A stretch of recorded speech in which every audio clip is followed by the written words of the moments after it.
कपड़े धोने वाली बहू। शादी के पहले से ही विभा को कपड़े धोने का बड़ा शौक था। कभी नल के नीचे तो कभी तालाब के पास। अरे मेरी नीली वाली लुंगी नहीं दिख रही है। विभा की अम्मा, कहाँ रखी है लुंगी? अरे वो तो विभा ने परसों ही धोकर रखी थी आपकी अलमारी में। देखो वहीं होगी। वो ना मैंने आज धो दी, मुझे लगा कि गंदी हो गई होगी। अरे कैसे गंदी हो गई थी? उसे तो मैंने पहना भी नहीं। हे भगवान, इस लड़की के कपड़े धोने की आदत से परेशान हो गया हूँ मैं। जितना तो घर में राशन नहीं आता, उससे कहीं ज्यादा डिटर्जेंट पाउडर का खर्चा है। इसकी शादी करवा दो, शादी। जाए अपने घर में ही करे काम, फिर चाहे घर के कपड़े धोने हो या पूरे गांव के। हाँ ठीक बोल रही हो। देखता हूँ मैं कोई लड़का। वो दिन भी आ जाता है जब विभा को देखने लड़के वाले आ जाते हैं। लड़की मुझे अच्छी लगी। होने वाली सास कहती है, बेटी अगर कुछ पूछना है तो पूछ लो। वैसे तो हमारी लड़की बहुत ही शर्मीली है, जो बोल दो वो मान लेती है, इसे क्या पूछना होगा। अरे कैसी बात कर रही हो माँ, मुझे इन लोगों के घर रहना है, सवाल तो कई है। हाँ हाँ बेटा, पूछ लो ना, क्या पूछना है। आप लोगों के घर कपड़े कौन धोता है? सास का मुंह बन जाता है। देखो, अगर तुम ये कहना चाहती हो कि तुम्हें कपड़े धोने नहीं आते तो सुन लो, कपड़े मैं ही धोती हूँ, लेकिन तुम्हारे आ जाने के बाद मैं रुमाल तक नहीं धोऊंगी। अरे चुप रहना भाग्यवान, बहू बेचारी घर आई नहीं, उसे डराना शुरू कर दिया। वो क्या है ना बिटिया, अभी तक तो ये कल्लू की माँ ही धोती थी, लेकिन अब तुम्हारे पापा तो दहेज में वॉशिंग मशीन देंगे ही। तभी विभा की माँ बोल पड़ती है, सवाल भी पूछा तो क्या। वैसे भाई साहब, मशीन की तो फिर भी कपड़े धोने की कैपेसिटी होती है। मतलब जो बिटिया दे रहे हैं ना विभा, इसे कपड़े धोने का बहुत शौक है। ये आप लोगों के क्या, आस पड़ोस गांव मोहल्ले सबके कपड़े धो दे और उफ तक ना करे। बाहर देखा नहीं आपने कितने कपड़े सूख रहे हैं? सब हमारी बिटिया ने ही तो धोए हैं। बस भी करो ना माँ, शर्म आ रही इतनी तारीफ सुनकर।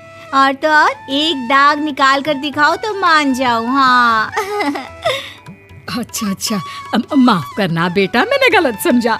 हमें तो रिश्ता बहुत पसंद है। और ऐसे जुड़ जाता है रिश्ता कपड़े धोने का शौक रखने वाली विभा का। उसकी शादी हो जाती है कोयला फैक्ट्री में काम करने वाले कल्लू के साथ। शादी के बाद अचानक विभा चिल्लाती हुई सास के पास आती है। सासू माँ, अरे सासू माँ कहाँ है आप? ये तो धोखा है, धोखा दिया आप लोगों ने मुझे। इसे ससुर के चक्कर के बारे में पता चल गया। अरे तो उसमें तुझे क्यों धोखा मिला है? अरे नल में पानी नहीं आता, कपड़े कैसे कब धुलेंगे?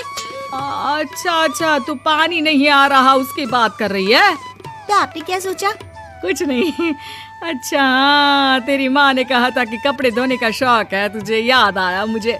शौक बोलकर कपड़े धोने वाले मेरे जुनून को कम ना आके सासू माँ, कपड़ा धोना मेरा गुरूर है।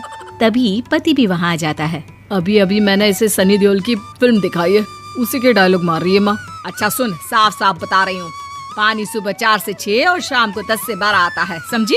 विभा टाइमिंग सुनकर हैरान हो जाती है। ये क्या भूतों का मोहल्ला है? सुबह 4 बजे उठकर कौन कपड़े धोता है? 4 बजे टंकी में पानी जाता है, फिर सारा दिन धोना ना, किसने मना किया? अरे कैसी बात कर रही हैं? 200 लीटर की टंकी में कितने कपड़े धो लूंगी मैं? सुबह ही उठ जाऊंगी मैं। अब क्या था, विभा सुबह 4 से लेकर रात के 12 बजे तक कपड़े ही धोती रहती। एक रोज सास पड़ोस से निकलकर कहीं जा रही होती है कि साथ वाली कहती है, हाँ कल्लू की माँ, जरा ये बताओ कि 2 साड़ी है, 2 ब्लाउज और एक पेटीकोट और एक नाड़े वाला लंबा कच्छा। हाँ तो? अरे तो क्या, कितना लोगी धुलाई ये बताओ। धोबन दिख रहे हैं हम क्या? हमारे पति सरकारी नौकरी से अभी रिटायर हुए हैं और बेटा सुपरवाइजर है कोयला फैक्ट्री में। धोबन समझ रखा है हमें। हाय रे कल्लू की अम्मा, माफ कर दो, वो तो मोहल्ले में यही सब बता रहे थे कि तुमने बहू को कपड़ा धुलवाने के काम में लगा दिया है। सास को पड़ोसन की बात सुनकर गुस्सा आ जाता है। वो घर पहुंचती है जहां घर के बाहर ही इतने सारे कपड़े सूख रहे होते हैं जितने कि किसी धोबन के घर पर। अरे ओ कल्लू की दुल्हन, बाहर निकल। माँ जी यहीं आ जाओ, बाथरूम में चादर धो रहे हैं हम। अरे अभी हम धोते हैं, तुमको बाहर निकलो। ये आस पड़ोस वाले बोल रहे हैं कि हम बहू से कपड़े धुलवा कर उसे कपड़ा धोने वाली बना दिए हैं। अरे छोड़ो ना माँ जी, किन लोगों की बातों में आती हो? आस पास के लोगों का तो काम ही होता है कि वो किसी तरह सास बहू को लड़ा दे। बहू सारे घर के कपड़े धोती है, ये क्या कम है? बोलिए। सास को भी लग जाता है कि वो बहू का ये सनकीपन नहीं छुड़वा सकती, इससे अच्छा है कि खुद ही चुप हो जाए। एक रोज सास और बहू मंदिर जाते हैं, जहाँ सास की साड़ी वहाँ खड़ी भीख मांगने वाली से मिलती है। माँ जी क्या बात है, आपकी साड़ी उस भिखारन से कितनी मिल रही है ना? हाँ हाँ देखो तो दोनों की साड़ी मिल रही है। क्या बात है कल्लू की अम्मा, तुम खुद को तो अफसर की बीवी बताती हो और ऐसी सिंपल सी प्लेन साड़ी पहनकर घूमती हो। सिंपल और प्लेन नहीं है ये साड़ी। तो क्या सोने के धागे से फूल बने हैं? कुछ भी सासू माँ, कुछ भी। हाँ बने थे इस साड़ी में सोने के धागे से फूल। मेरे पति लेकर आए थे मद्रास से स्पेशली मेरे लिए 10,000 की। ताहे भाई साहब इस भिखारन के लिए भी सेम टू सेम साड़ी लेकर आए होंगे 10,000 की। सास उस वक्त कुछ नहीं कहती, लेकिन बहू के साथ घर आती है और अलमारी से एल्बम निकाल कर लाती है। ये साड़ी देख रही है, ये वही साड़ी है जिसे मैंने अभी पहना था। इस साड़ी में ये जो चमकदार फूल दिख रहे हैं ना, ये सोने के धागों से काढ़े गए हैं। लेकिन तू लोकल वॉशिंग मशीन ब्रश से घिस घिस कर सारे फूलों को निकाल कर साड़ी प्लेन कर दी। मुझे माफ कर दीजिए सासू माँ। और तो और, जब मैंने तुझे तेरी गलती के लिए कुछ नहीं कहा, लेकिन तूने तो सबके सामने मेरा मजाक ही बना दिया। क्यों? बहू को समझ में आ जाता है कि अब से उसका कपड़े धोना बंद।